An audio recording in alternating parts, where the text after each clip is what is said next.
जो मौत को समझ गया वो जीना सीख जाएगा, वरना तो ये जीवन यूं ही बीत जाएगा। जय शनिदेव। प्रिय भक्तगणों, मैं आपकी गुरु माँ रुक्मिणी स्वागत कर रही हूँ आपका आज के हमारे इस कार्यक्रम में। और आपको आज जो बताने वाली हूँ उसे जरा गौर से सुनिएगा, क्योंकि अकाल मृत्यु कुछ नहीं होती है। मरने के कुछ समय पहले ही यमराज हर राशि के जातक को देते हैं 3 संकेत, पर हम उन संकेतों को समझ नहीं पाते हैं। तो उठाएंगे पर्दा आज उन्हीं मृत्यु के रहस्यों से, ताकि भगवान का बुलावा आने से पहले आप निपटा सके अपने अधूरे काम। ग्रहों की बात गुरु माँ के साथ। मेरे प्यारे बच्चों, आज मैं आपको मौत से डराने नहीं आई हूँ, अपितु आपको सत्य बताने आई हूँ। शास्त्र कहते हैं कि हमारे जन्म के साथ ही हमारे मृत्यु का दिन भी निश्चित हो जाता है। जातस्य हि ध्रुवो मृत्युर् ध्रुवम जन्म मृतस्य च। आपने अपने बड़े बुजुर्गों को कहते सुना ही होगा कि किस प्रकार से उनके माता पिता को पहले ही ज्ञात हो गया कि उनकी मृत्यु निकट है, और वो अपने नाते रिश्तेदारों को देखने के लिए पहले ही बुलाने लगे। मृत्यु तो सभी को आनी है, लेकिन यदि ये सुखद हो तो कितना अच्छा हो। मैं हमेशा कहती हूँ कि आए तो तुम रोते रोते हो, पर कुछ ऐसा कमाल करो कि हंसते हुए सबको रुला जाओ। अगर आपकी राशि मिथुन राशि है, यानी कि जेमिनी राशि है, या आपके नाम का पहला अक्षर जो है वो का या छा से शुरू होता है, तो ये है वो 3 संकेत जो यमराज आपके मृत्यु से पहले आपको देते ही देते हैं। सबसे पहला जो संकेत होता है वो है स्वप्न के माध्यम से। यमराज कुछ विशेष प्रकार के स्वप्न देते हैं जिससे आप पहचान सकते हैं अगर इस धरा पे आपका समय पूरा हो गया है तो। यदि स्वप्न में आपको यमराज दिखाई दे और वो मोर की सवारी पर हो या तोते की, एक विशाल सा तोता हो, उस पर वो विराजमान हो और आपकी ओर यमराज बढ़ रहे हो, तो समझना चाहिए कि आपके जीवन की जो डोर है अब वो कमजोर होने लगी है। यदि आप स्वयं को मोर की सवारी करते हुए या तोते की सवारी करते हुए आप दक्षिण दिशा में जाते हुए देखते हैं, तो भी आपको समझना चाहिए कि अब यमदूत आपकी प्रतीक्षा में है। अगर आप देखते हैं कि जो किन्नर होते हैं, यानी कि जो ट्रांसजेंडर होते हैं, वो यदि श्रृंगार करके हंसते गाते हुए, नाचते गाते हुए आपको हाथ पकड़ करके वो ले जा रही है और दक्षिण दिशा की ओर ले जा रहे हैं, तो भी आपको यही समझना चाहिए कि आप इस धरती पे आपका समय पूरा होने वाला है। यदि आप स्वप्न में स्वयं को कीचड़ में धंसता हुआ देखते हैं, बहुत सारा दलदल है या कीचड़ है और आप उसमें धंसते जा रहे हैं, कोई भी आपकी सहायता को नहीं आ रहा, कहीं से आपको सहायता नहीं मिल रही, तो भी समझना चाहिए कि अब समय जो है आपके लिए ज्यादा बचा नहीं है। यदि स्वप्न के माध्यम से इस प्रकार के संकेत आपको प्राप्त होते हैं तो आपको सतर्क हो जाना चाहिए। अगर इसके अलावा आप सपनों का और रहस्य जानना चाहते हैं तो हमने पीछे कुछ वीडियोस बनाए हैं, आप उसे YouTube पे हमारे नाम से सर्च करके देख सकते हैं और अपने सपनों का रहस्य भी जान सकते हैं। इसी विषय में मैंने साधुओं के मुख से एक बहुत रोचक कथा सुनी है। एक भरी दोपहरी में एक बस ड्राइवर और एक साधु की मृत्यु एक साथ हो गई। दोनों ही यमपुरी पहुंचे और यमराज के सामने प्रस्तुत हुए।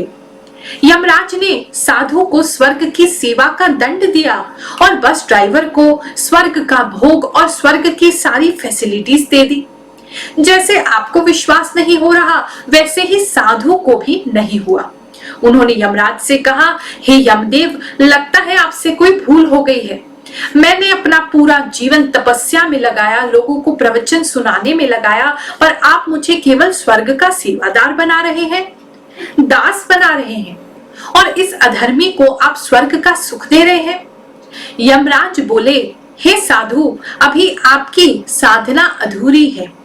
आपके शब्द से तो अवश्य ही ईश्वर का प्रचार होता था, परंतु आपके भीतर अभी शुद्धि नहीं हुई है। प्रवचन में आपके बताए मार्ग पर आप स्वयं नहीं चलते थे, फलस्वरूप प्रवचन में आए भक्त जो पीछे बैठे थे वो सो जाते थे और दिल से भगवान का नाम कोई भी नहीं लेता था। पर ये जो बस ड्राइवर है ना, जब 120 किलोमीटर की रफ्तार से अपनी बस को दौड़ाता था तो बस में बैठा हर एक व्यक्ति, चाहे छोटा था या बड़ा था, धर्मी था या अधर्मी था, वो सभी पूरे मन से, पूरे विश्वास से भगवान का नाम जपते हुए जाते थे। इसलिए इसे स्वर्ग दिया है, ये स्वर्ग का अधिकारी है। दूसरा संकेत बताने से पहले मैं आपको किसी से मिलवाना चाहती हूँ। आप में से बहुत से लोग ऐसे होंगे जो YouTube पर हमको देखते हैं और शायद आपको कहीं ना कहीं विश्वास नहीं होता, क्योंकि आप अभी हमको जानते नहीं हैं या इतनी बार हम जैसे लोगों से धोखा खा चुके हैं कि अब आपको धर्म के किसी भी व्यक्ति पे विश्वास नहीं होता है।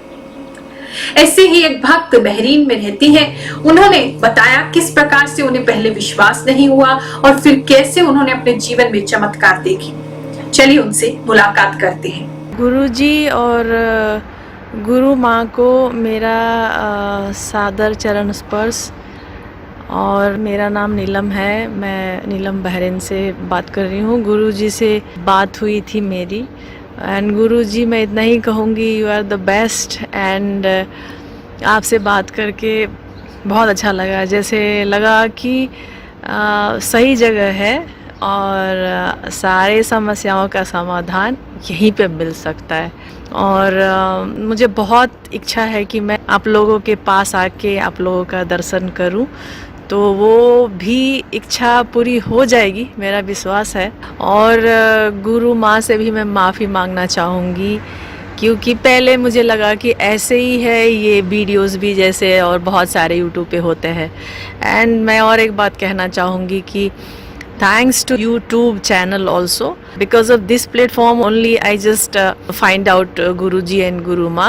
and yeah, सनी देव से भी मैं प्रार्थना करना चाहूँगी कि गुरु माँ और गुरुदेव बहुत अच्छा काम कर रहे हैं, लोगों का बहुत मदद कर रहे हैं, और उनके पूजा पाठ से, उनके आशीर्वाद से बहुत लोगों का बहुत भला हो रहा है। तो सनी देव की कृपा से गुरु माँ और गुरु जी को सनी देव स्वस्थ रखे और उनको लंबी आयु दे, ताकि वो ऐसे अच्छे अच्छे काम करते रहे। एंड मैं और ज़्यादा, मुझे बोलना तो नहीं आता गुरु जी, I hope you will accept my प्रणाम। एंड गुरु माँ को जी को भी मेरा जय सनी देव, जय गुरुदेव।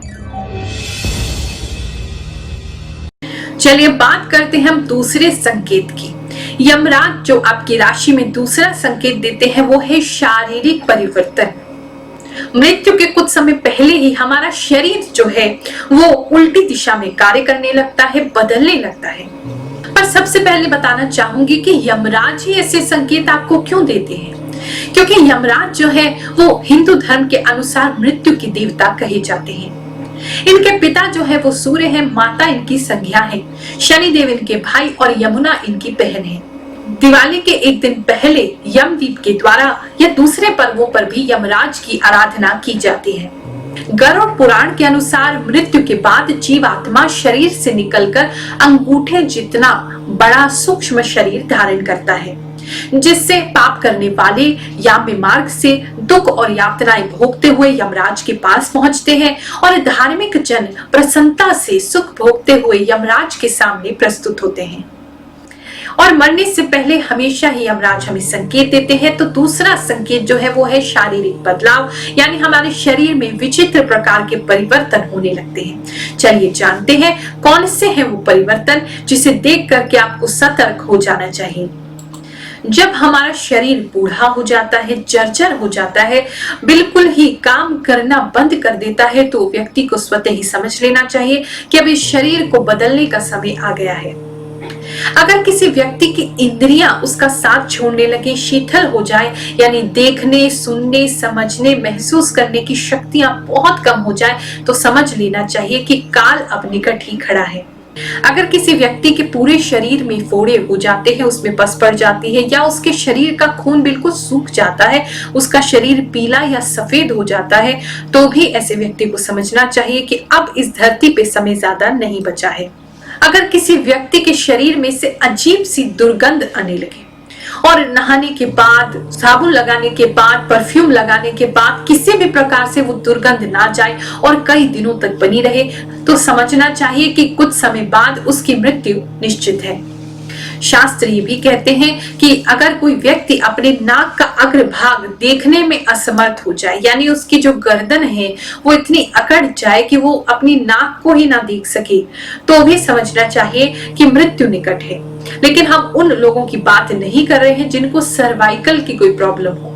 अगर स्पॉन्डिलाइटिस सर्वाइकल की प्रॉब्लम है तो उसमें भी गर्दन अकड़ जाती है, तो वो बात अलग है। लेकिन आप नेचुरली अगर नॉर्मल है, आपको कोई बीमारी हारी नहीं है और आपकी गर्दन अकड़ने लगी है, तो आपको समझ जाना चाहिए कि अब मृत्यु आपके निकट खड़ी है। अगर आपके हाथ की रेखाएं अस्पष्ट होने लगे, धुंधली पड़ने लगे, तो समझ लेना चाहिए इस पृथ्वी पर आपके कर्म समाप्त हो गए हैं, पूरे हो गए हैं। कहते हैं कि जो व्यक्ति सिर्फ दाहिनी नासिका से यानी राइट साइड से ही दिन रात श्वास लेता रहे, सर्दी जुकाम की बात नहीं कर रहे हैं उसको छोड़कर, तो ऐसा व्यक्ति किसी गंभीर रोग से पीड़ित हो सकता है। शरीर इस बात की सूचना दे रहा है और यदि ध्यान नहीं दिया जाए तो 3 वर्षों के अंदर उसकी मृत्यु हो सकती है। सतयुग में एक ऋषि हुए, उनका नाम था मार्कंड।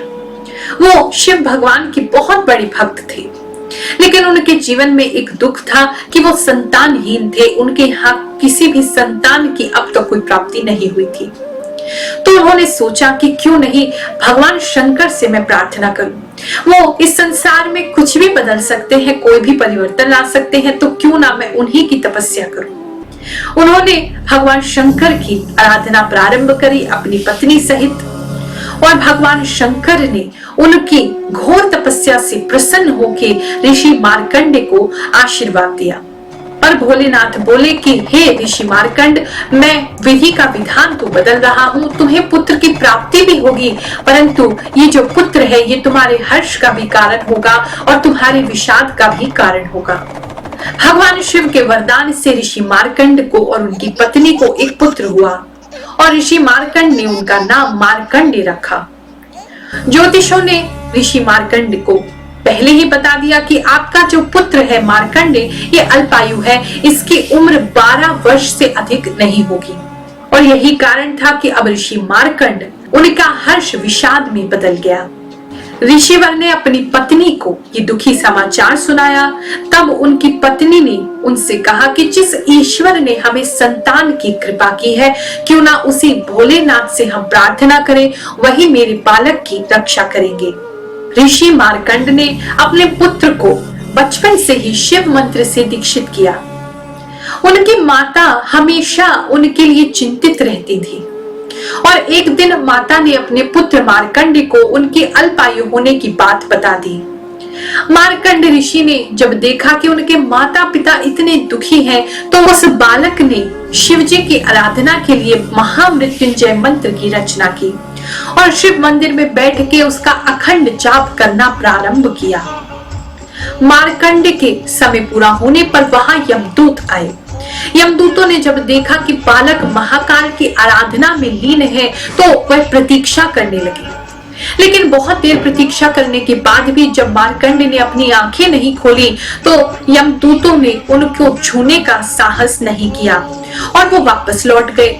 जाकर के यमराज को बताया कि बालक इस प्रकार से शिव की आराधना में लीन है, तो यमराज स्वयं उनको लेने के लिए वहां पधारे। बालक मार्कंड ने जब यमराज को देखा, तो वो और जोर जोर से महामृत्युंजय का मंत्र जाप करते हुए शिवलिंग से लिपट गए।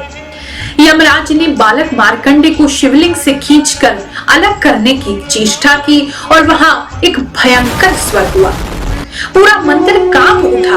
एक प्रचंड प्रकाश वहां यमराज के सामने प्रकट हुआ और शिवलिंग से स्वयं भगवान महाकाल प्रकट हुए। हर हर महादेव। भगवान शंकर के हाथों में त्रिशूल था और यमराज को उन्होंने सावधान कर दिया कि मेरे भक्त को खींचने की, उसके जाप में विघ्न डालने की तुमने चेष्टा कैसे की। यमराज महाकाल के उस प्रचंड रूप से कांपने लगे। उन्होंने कहा, हे प्रभु, मैं तो आप ही का सेवक हूं, आप ही के नियमों का पालन कर रहा हूं। आप ही ने मुझे प्राण हरने का ये निष्ठुर काम सौंपा है। भगवान शंकर का क्रोध कुछ शांत हुआ और फिर बोले कि मैं अपने इस भक्त की स्तुति से प्रसन्न हूं और मैं इसे दीर्घायु होने का वरदान देता हूं, इसलिए तुम उसे नहीं ले जा सकते, तुम वापस लौट जाओ। और साथ ही उन्होंने बालक मार्कंड को ये आशीर्वाद दिया कि जो भी उनके द्वारा रचित इस महामृत्युंजय मंत्र का पाठ करेगा कभी भी उसका अनिष्ट नहीं होगा, वो दीर्घ आयु होगा, उसकी आयु में वृद्धि अवश्य होगी। भगवान शंकर की कृपा से मार्कंड दीर्घ आयु हुए और उनके द्वारा रचित ये महामृत्युंजय का जो मंत्र है आज भी शिव को प्रसन्न करने के लिए बहुत ही कारगर है और मनुष्य को किसी भी प्रकार के असाध्य रोगों से, मानसिक तनाव से या अल्पायु होने से बचाता है।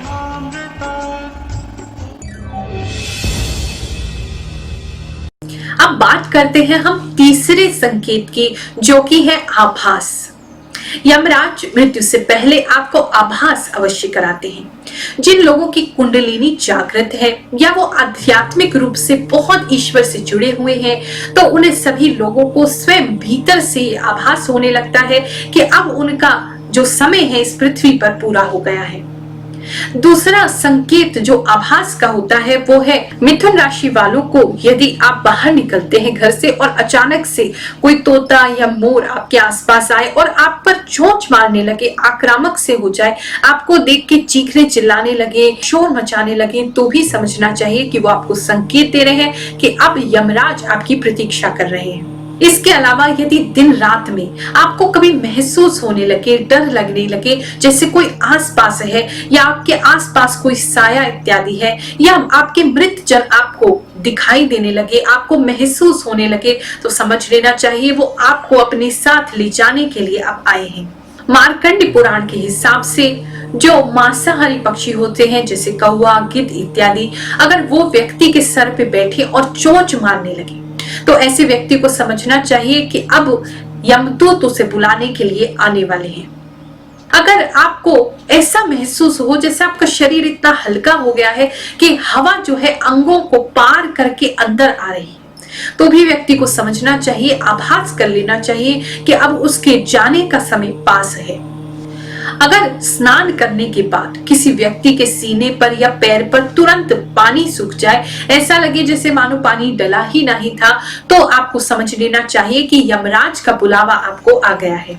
अगर आपके परछाई भी आपका साथ छोड़ दे या आप दर्पण में, तेल में, पानी में अपनी परछाई देखना बंद कर दें, आपको दिखाई ना दे या धुंधली दिखाई दे, तो भी समझना चाहिए कि अब समय पूरा हो गया है। ऐसे ही यदि घर से निकलते ही कोई एक कुत्ता 40 दिन तक रोजाना आपके पीछे आए और आपके पीछे पीछे घूमता रहे, तब भी ऐसा समझना चाहिए कि अब संकट की घड़ी आने वाली है। तो ये है वो 3 संकेत जो यमराज आपको मृत्यु से पहले देते हैं। सबसे पहला स्वप्न, दूसरा शारीरिक परिवर्तन, तीसरा आभास। अब ये तो हमने जान लिया। अगर मान लीजिए कि समय हमारा करीब है जाने का, अपनों को छोड़ने का, तो ऐसे में हमें क्या करना चाहिए? शास्त्र कहते हैं यदि किसी व्यक्ति को अपनी मृत्यु का समाचार प्राप्त हो जाए, उसे मालूम हो जाए, आभास हो जाए, तो उसे क्या करना चाहिए? श्री आदि शंकराचार्य इस बात के लिए कहते हैं, उपस्थिते प्राण हरे कृतांते किमाशु कार्यम सुधिया प्रयत्नात् वक्कायचिते सुखदम्यमग्नं मुरारे पादाम्बुज चिंतनम च। श्री आदि शंकराचार्य जी कहते हैं यदि आभास हो जाए तो व्यक्ति को, अगर प्राणों का संकट है, मृत्यु उसके सामने खड़ी है, तो ऐसे व्यक्ति को ईश्वर का नाम भजना चाहिए। प्रभु का नाम ही एक ऐसा है जो आपको सभी बंधनों से मुक्त करते हुए आपको ईश्वर की ओर लेकर के जा सकता है। फकीरों को कहते, मैंने सुना है, वो कहते हैं मृत्यु कोई बुरी बात नहीं है, अच्छी बात है। अरे ये तो पिया से मिलन की घड़ी होती है, जहां से निकले थे वापस वहां जा रहे हैं, नदी समुद्र से मिल जाएगी, इससे सुंदर तो और हो ही क्या सकता है। लेकिन फिर भी अगर मान लीजिए किसी व्यक्ति को अभी उसने काम अपने जीवन के पूरे समाप्त नहीं किए हैं, जिम्मेदारियां पूरी नहीं हैं और ऐसा आभास होने लगे, तो ऐसे व्यक्ति को क्या करना चाहिए? तो ऐसे व्यक्ति को एस्ट्रोलॉजी की मदद लेनी चाहिए, ज्योतिष की मदद लेनी चाहिए। हाँ, मृत्यु अटल है, आनी ही है, उसे टाला नहीं जा सकता, लेकिन हम किसी व्यक्ति को दीर्घ आयु अवश्य ही कर सकते हैं। ईश्वर जो है, जो कुछ भी कर सकते हैं, यदि उनसे प्रार्थना, पूजा, उपाय किए जाए तो क्या असंभव है। तो यदि किसी के जीवन में ऐसी कोई दिक्कत आ रही हो तो अवश्य ही आप ज्योतिष की सहायता लें। दूसरा है महामृत्युंजय का जाप। जैसे कि मैंने आपको कथा सुनाई मार्कंड ऋषि की, अगर आपके जीवन में ऐसी कोई समस्या आ रही हो, ऐसा कोई आभास, कोई संकेत आपको प्राप्त हो रहा हो, तो आपको स्वयं ही महामृत्युंजय का जाप करना चाहिए। यदि स्वयं ना कर सके तो घर में जो भी लोग उनसे प्रेम करते हैं, उन्हें सभी को उनके नाम से जाप अवश्य करना चाहिए। और यदि मृत्यु अटल है, आ ही गई है, द्वार पे खड़ी है, तो ऐसे व्यक्ति के मुख में जाते समय गंगा जल अवश्य ही डालना चाहिए, तुलसी पत्र जरूर डालना चाहिए और हो सके तो श्रीमद् भगवत महापुराण का जो श्लोक है या कथा है, जितनी हो सके ऐसे व्यक्ति को श्रवण करानी चाहिए। यदि वो स्वयं व्यक्ति गीता का कुछ श्लोक पाठ कर सके और नहीं कर सके तो सुन सके, उसे श्रीमद् भगवत गीता का श्लोक सुनना चाहिए या पाठ करना चाहिए। और अगर कुछ भी संभव ना हो तो हरि नाम तो सबसे शुद्ध है, सबको शुद्ध करने वाला है। हरि नाम लेते लेते इस शरीर को त्यागना।